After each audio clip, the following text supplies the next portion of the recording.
Chers élèves, une fois de plus, bienvenue dans cette nouvelle séquence qui concerne la lecture. La lecture de cette séquence a pour titre King. Le King, c'est pas seulement le mot en anglais, mais c'est en français, bien évidemment.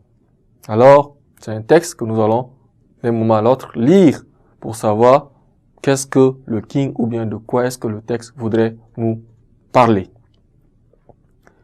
Le texte dit ceci. Si vous êtes prêts, suivez avec attention la lecture. Le lion releva la tête et gronda. Il m'avait vu. Une étrange torpeur amollissait mes réflexes. Mais sa queue balaya l'air immobile et vint claquer comme une lanière de fouet contre son flanc. Alors je cessai de trembler. La peur vulgaire, la misérable avait contracté chacun de mes muscles. J'aperçus enfin, et dans le temps, d'une seule clarté intérieure, toute la vérité. Patricia était folle et m'avait donné sa folie. Je ne sais quelle grâce la protégeait, peut-être, mais pour moi. Le lion gronda plus haut, sa queue claqua plus fort. Une voix dépourvue de vibrations, de timbre, de tonalité m'ordonna. Pas de mouvement, pas de crainte. Attendez. D'une main, Patricia tira violemment sur la crinière, de l'autre, elle se mit à gratter le mufle du fauve entre les yeux. En même temps, elle lui disait, en chatonnant un peu, « Reste tranquille. King, tu vas rester tranquille. C'est un nouvel ami. Un ami. King, un ami. Un ami. » Elle parla d'abord en anglais, puis elle usa le dialecte africain.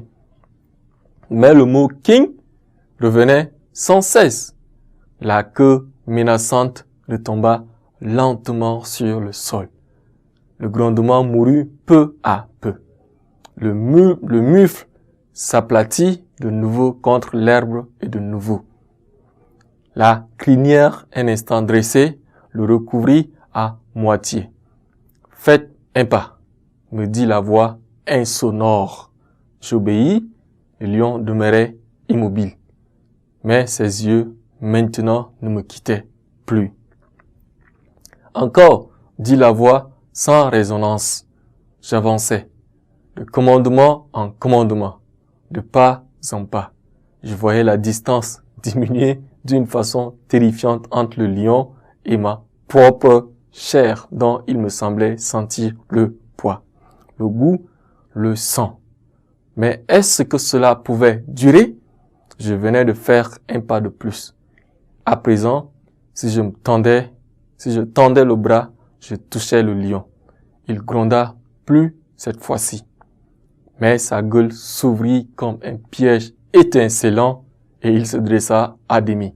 « King !» cria Patricia. « Stop, King !»